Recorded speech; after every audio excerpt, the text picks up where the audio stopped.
오늘은 이제 창세기 4장 말씀 이렇게 하와가 가인을 낳고 또 아벨을 낳고 그들이 제사를 드렸다 하는 말씀 나옵니다.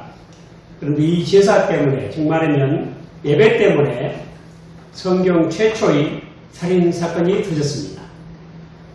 예배 때문에 터졌습니다. 굉장히 중요하죠. 지금 이스라엘과 헤즈볼라 그리고 이란이 전쟁에 돌입을 했습니다.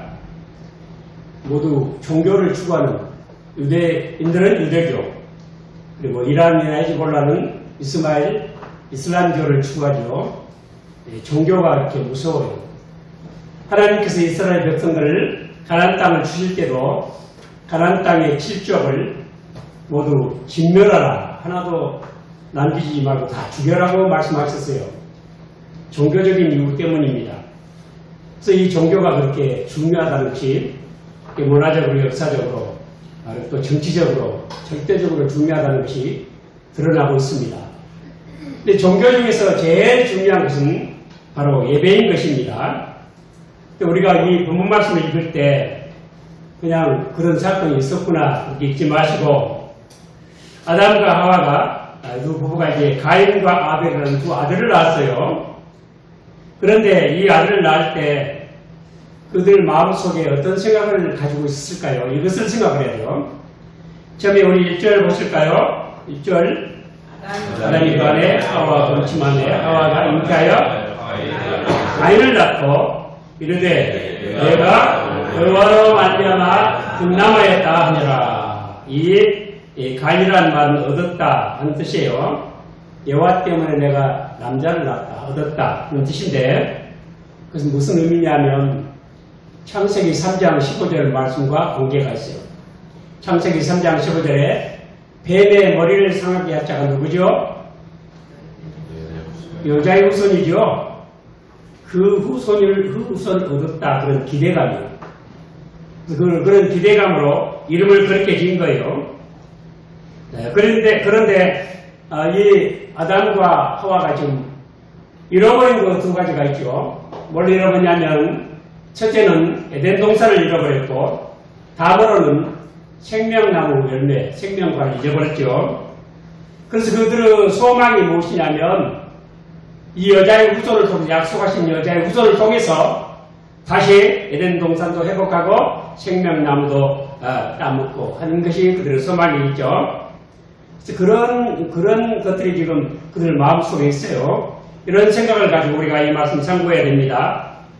그런데 이 가인은 얻음이다, 얻었다 하는 뜻인데 아벨은 허무 또는 공허라는 뜻이라고요.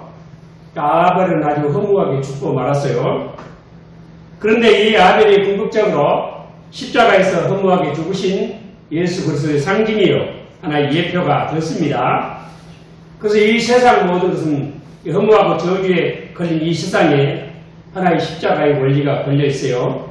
히브리서 12장 24절에 보면 새 언약 중보이신 예수와 및 아벨의 피보다 더 낫게 말하는 뿌린 피라 했습니다. 아벨은 바로 예수 그리스도의 십자가에서 피 흘려 죽으실 예수 그리스도의 상징이요 예표입니다. 그리고 에베소 3장 12절에 우리가 그 안에서 그를 믿음으로 말미암아 담대함과 하나님께 당당히 나아감을 얻느니라 했습니다. 하나님께 당당히 나아갈 수 있어야 생명나무를 먹을 수 있습니다. 생명과를 먹을 수 있습니다. 그런데 그 두 아들이 직업이 뭐였죠?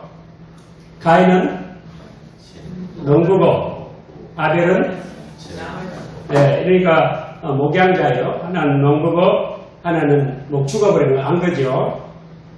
어느 직업이 더 신선합니까? 어느 직업이 신선해요? 여러분, 이 직업은 하나님 주신 보케이션, 하나님의 콜링이에요. 이것은 모두가 신선해요. 여러분들이 무엇을 하시든지 다 신선하다고 생각을 하시기를 바랍니다. 구두를 닦든지 접시를 닦든지 혹은 운전을 하든지 무엇을 하든지 하나님 주신 모든 직업은 다 신선하고 신선하게 감당을 할 수가 있습니다. 그래서 모든 직은 다 성직인 것입니다. 목사만 성직이 아니에요. 그리스도인이 하는 모든 직업은 다 성직입니다. 그렇게 성직을 행하는 가운데 아마도 그 가인은 당시에 결혼을 했을 것이라고 생각을 합니다. 그런데 이 중요한 성직을 행하는 가운데도 그러니까 우리는 무슨 일을 하든지 성직이다 하는 마음으로 여러분들 하신 일을 다 행하시기 바랍니다. 무엇을 하든지 죽게 하듯 하라 하는 말씀이 그 말씀이에요. 근데 그 중에서 이렇게 가장 중요한 소명에 대해서 깨닫게 됐습니다. 그것은 바로 틀림없이 하나님의 계시가 있었을 것입니다. 너희들 이렇게 예배하라 하는 계시가 있었을 거예요. 그래서 이렇게 직업을 가지고 사는 일 중에서 가장 중요한 일은 바로 예배하는 일이 되었습니다. 예배는 농사보다 중요하고 목양보다 중요합니다. 예배는 이 세상의 모든 업무 중에서 가장 중요한 업무인 것입니다. 왜 그럴까요? 첫째로 예배는 속된 세상을 초월해서 하나님과 교통하는 일이기 때문에 그렇습니다. 예배하는 일은 세상 그 어떤 일보다도 값지고 소중한 일입니다. 명심하시기 바랍니다. 6일 동안 우리가 세상에 살다가 이 첫째 날 예배함으로 우리는 세속을 떠나 신령한 세계로 들어갑니다. 가장 본질적인 우리 삶의 가장 본질적인 것을 추구하는 것이 바로 예배입니다. 그래서 아주 소중합니다. 그리고 이 예배는 에덴과 생명나무를 회복하는 유일한 길이기 때문에 중요합니다. 사람이 에덴에서 추방된 후로 그 어떤 방법으로든지 사람은 그 에덴을 회복할 수 없습니다. 그러나 우리가 하나님께 신령과 진정으로 예배하다 보면 끝날에 새하늘과 새 땅에 들어가서 생명과를 먹게 될 것입니다. 요한계시록 2장 7절에 귀 있는 자는 성령이 교회들에게 하시는 말씀을 들을지어다. 이기는 그에게는 내가 하나님의 나번에 있는 생명나무 과실을 주어 먹게 하리라 했습니다. 그것이 세 번째로 중요한 것은 예배는 사람이 구하는 것이 아니고 하나님께서 제정하신 일이기 때문에 중요합니다. 예배는 하나님이 정하셨지 사람이 정한 것이 아닙니다. 그래서 예배는 어떻게 드려야 됩니까? 예배하는 방법, 신령과 진정으로만 예배해야 됩니다. 우리 초기에 대한예수교 장로의 헌법에 보면 예배에 대해서 이 헌법에는 우리 신주도 있고 이 요리문답도 있고 그 정치도 있고 재판규례인 권징조례도 있고 예배모범도 있고 그래요. 여러 가지 있는데 거기 보면은 이 예배는 하나님이 정하셨기 때문에 당회나 노회나 총회도 이 예배 규례를 변경할 수 없다. 그래서 이걸 예수의 율례라 그런 말로 표현을 합니다. 절대로 변할 수 없습니다. 신령과 진정으로만 예배해야 됩니다. 근데 요즘 똑똑한 사람들이 많이 배웠다는 사람들이 열린 예배라 그래가지고 다 우리 예배하는 것이다 그래가지고 예배를 예배식으로 안 하고 쇼를 합니다. 그 열린 예배라 그래요. 쇼를 하고 별짓을 하고 연극을 하고 그 예배라 그런데요. 하나님이 그렇게 정하시지 않았고 사람이 그렇게 바꾸면 안 되는 거예요. 지금 그래서 그런 교회를 절대 다니면 안 되는 것입니다. 신령과 진정으로 오직 예배를 해야 됩니다. 그리고 프로 가수들이 나와서 노래를 부르고 그래서 사람들이 인기를 끌습니다. 여러분들 프로 가수들 예수 안 믿는 사람들이 보니까 뭐 나훈아 씨가 믿음이 있는지 없는지 모르지만 어떤 교회 가서 찬송가를 크리스마스 때 불렀다. 그 사람들이 많이 모였다. 하나님께서 그걸 받으실까요? 나훈아 씨가 노래 잘 부른 줄 압니다. 가왕이라거든요. 여러분들 노아의 방주를 지을 때 아마추어가 지었어요? 프로가 지었어요? 아마추어가 지었습니까? 프로가 지었습니까? 노아가 방주를 짓는 프로, 그 조선업자입니까? 아니죠. 노아는 그거 짓는 사람이 아니에요. 아마추어가 지었어요. 근데 프로가 지은 배가 뭔지 아세요? 유명한 배, 타이타닉 있죠? 프로가 지었어요. 근데 배 머리에다가 인비니서블이라고 썼다죠. 절대로 정복할 수 없다, 이 배를. 절대 이 배는 무너지지 않는다. 교만하게 그렇게 썼는데 이 항해한 지 30분인가 지나서 큰 빙하에 부딪혀가지고 깨져버렸죠. 그러니까 예배는 아마추어가 드리는 것이지 프로가 드리는 것이 아니에요. 프로로. 그것이 신령과 진정의 예배. 여기에 다 들어있어요. 그런데 지금 예배가 그렇게 타락했습니다. 참으로 이렇게 안타깝게 짝이 없는 일입니다. 우리는 언제나 이 대중문화도 아니고 프로그램도 아니고 오직 신령과 진정의 예배, 이것이 하나님이 정하신 예배 방식이고 누가 뭐라 해도 이 원리를 절대로 벗어나면 안 됩니다. 우리가 어디 가보니까 기분 좋다고 딸 기쁘게 해줘서 은혜 받았다고 그런 헛된 소리 하지 마시고 하나님 신령과 진정의 예배 이 방법을 떠나면 참된 예배가 아닌 줄 알고 분별하는 능력을 발휘하시기를 바랍니다. 그리고 이 예배는 지존무상하신 하나님을 섬기는 일이기 때문에 중요합니다. 하나님보다 높은 분이 없고 하나님보다 거룩한 분이 없고 의로우신 분 없고 하나님보다 선하신 분이 없어요. 그런 분을 만납니다. 여러분들 우리가 친구 만나는 게 중요해요? 대통령 만나는 게 중요해요? 어느 게 중요합니까? 대통령 만나는 게 중요하죠? 그럼 대통령 만날 때 우리들의 자세는 어때야 됩니까? 아무렇게나 평상복 입고 가도 됩니까? 그러면 안 되죠. 제가 옛날 어느 해인가 8월달에 저 시골에 저 남쪽 시골에를 가는데 굉장히 날씨가 더웠는데 3일 예배 그 시골 교회에 예배에 참석을 하게 됐어요. 근데 보니까 그때 에어컨도 없어요. 그런데 그 장로님들이 늙은 장로님들이 몇 분 계시는데 그 교회에 전부 다 양복을 쫙 입고 수요일 예배, 주 예배도 아니에요. 단정한 모습으로 나왔습니다. 하나님을 상대하기 때문에 우리도 그런 자세를 반드시 갖추시기 바랍니다. 다 깨닫는 은혜를 성령께서 주실 줄로 믿습니다. 그래서 예배는 중요합니다. 가장 높으신 분, 가장 위대하신 분, 가장 선하신 분, 가장 지존무상하신 분, 더 이상 높은 분 없어요. 그런 분을 우리 지금 배우고 있는 것입니다. 얼마나 중요합니까? 그리고 예배가 왜 중요합니까? 예배는 우리의 삶 전체와 연결되어 있기 때문에 중요합니다. 로마서 12장 1절에 그러므로 형제들아 내가 하나님 모든 자비하심으로 너희를 권하노니 너희 몸을 하나님이 기뻐하는 거룩한 산 제사로 드리라. 이는 너희들이 영적 예배니라. 우리 삶 전체는 하나의 예배입니다. 그 예배를 종합해서 이 교회에 모여서 함께 드리는 것입니다. 그래서 이 예배는 중요합니다.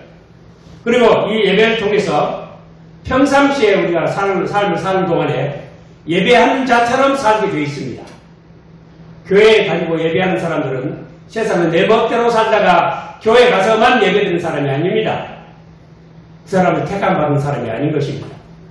여러분들 그 마태복음 22장에 12절부터 14절까지 쭉 보면요. 그 왕의 아들의 왕자의 혼인잔치가 있어요. 왕이 혼인잔치를 베풀었는데 사람들이 초청을 해도 안 와요. 그러니까 막 아무나 초청해서 딱 채웠는데 나중에 주인이 왕이 와서 보니까 한 사람이 예복을 입지 않고 왔어요.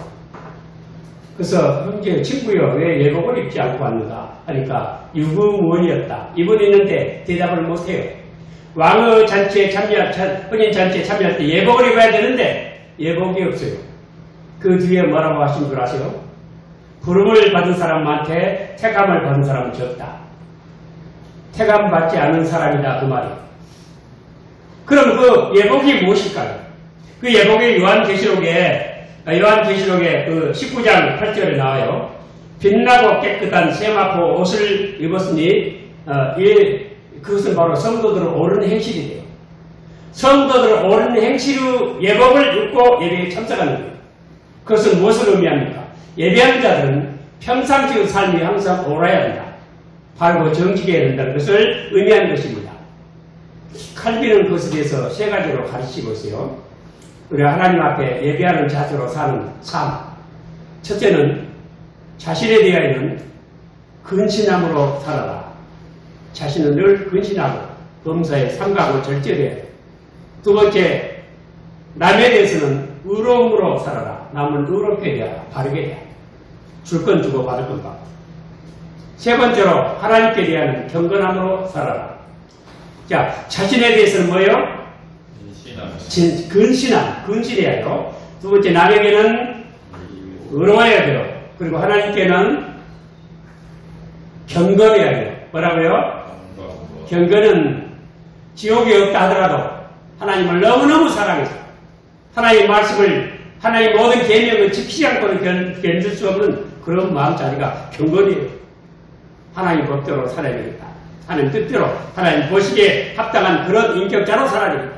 이것이 경건입니다. 이렇게 우리가 예배한다고 하는 것은 이런 모든 삶이 여기 나와서 하나님께 드려지는 거예요. 그것이 예배예요. 그냥 돈 바치고 찬송하고 노래하고 그게 아니에요.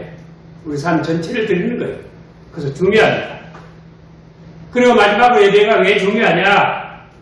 예배는 하나님께서 예배의 성공자들에게 복을 주시기 때문에 중요합니다. 민수기에도 민수기 6장에 그런 말씀 나오지요. 하나님께서 모세에게 이랬을 때 아론과 그 아들들에게 내 이름으로 이렇게 축복하라 하시면서 여호와께서 너에게 복을 주시고 너를 지키시길 원하며 여호와는 그 얼굴로 내게 비추사 은혜 베푸시길 원하며 여호와는 그 얼굴을 내게로 향하여 주사 평강 주시길 원하노라 할지니라. 그들은 내 이름으로 이렇게 축복할지니 내가 그들에게 복을 주리라. 이것이 축도예요. 축도. 이 축도에 대해서 우리 박일선 박사님이 그런 말을 하셨어요. 제가 정확한 인용은 아닙니다만 이런 의미의 말이었어요. 축도는 무궁무진한 복리를 기원하는 형언 불가의 형언 불가의 무궁무진한 형언 불가의 축복을 다 받게 하는 진리의 기도다. 그렇게 해봤어요. 그리고 왜 예배 끝에 하는가? 왜 예배 끝에 축도를 통해서는 복을 주시는가? 그 전에는 복을 안 주세요. 축도를 통해서 하나님께서 축도를 다 할 때 예배가 그때 받아들여지는 거예요. 예배가 됐다. 그런가 동시에 복을 주시는 거예요. 그래서 우리가 신령과 진정으로 예배할 때 하나님께서 우리에게 복을 주실 줄로 확실히 믿으시기를 바랍니다. 이런 예배의 성공자만이 다시 에덴 동산보다 더 좋은 하나님 나라 시간과 새 땅에 들어갈 것이다. 거기 가서 생명과를 먹고 생명수를 마시게 될 줄로 믿습니다. 다 이렇게 믿으시기 바랍니다. 저는 항상 그런 생각을 해요. 마태복음 18장에 나오는 예수님께서 1만 달란트 빚진 자 20만 년치 연봉 갑자기 그렇게 크게 말씀하셨어요. 빚을 20만 년치 연봉에 해당하는 빚을 졌어요. 우리가 만약에 우리 연봉이 1,000만 원이라면 1년에 1,000만 원 먹고 만들죠. 1,000만 원이라면 그 20만 년치면 2조. 그래서 우리가 1년을 산다면요. 얼마나 하면은 1년을 산다면 한 100억 200억 정도를 갚아야 돼요. 1년에. 그러면 1년에 200억을 갚아야 되는데 여러분 1년에 200억 갚을 수 있어. 그러면 우리가 매주 1년에 50주로 예배를 삼고 이 200억을 이렇게 갚으면 얼마나 되겠어요? 못 다 갚아도 일주일에 한 예배 때 4억씩은 갚아야 돼요. 우리 예배가 4억짜리 가치는 있다. 1,000만 원만 번다더라. 1억을 번다면요 한 주가 40억짜리 예배에게. 우리 예수님은 그런 생각을 했어요. 크게 생각을 했어요. 근데 우리가 이렇게 예배가 귀한 대로 하시길 바랍니다. 앞으로 이 3차 전쟁도 예배와 관계에 대해서 일어날 줄 모르겠습니다. 예배의 대상이 누구냐? 어떻게 예배를 드리느냐? 하나님께서 거기에서 벌을 내리실 겁니다. 자신의 권리를 하나님께서 주장하실 것입니다. 그것이 전쟁입니다. 저는 그렇게 생각합니다. 여러분 하나님 권리를 주장하셔서 가나안족을 멸해라. 헷기야가 부이여. 가나안 7족이죠. 헷기야가 부이여. 헷족속, 길가스 족속, 브리스 족속, 가나안 족속, 헷기야가 부, 브리스 족속, 히위 족속, 그리고 여부스 족속, 가나안 7족들. 예배 때문에 예배의 대상이 잘못됐기 때문에 멸하라 하셨어요. 여러분 우리의 대상은 거룩하신 삼위일체 하나님, 우리 예배의 대상입니다. 이 하나님께 똑바로 예배해서 하나님의 이름으로 우리에게 허락하신 축복을 남김없이 받아 누리는 우리 모두 되시기를 오늘 주님 이름으로 축원을 드립니다. 아멘.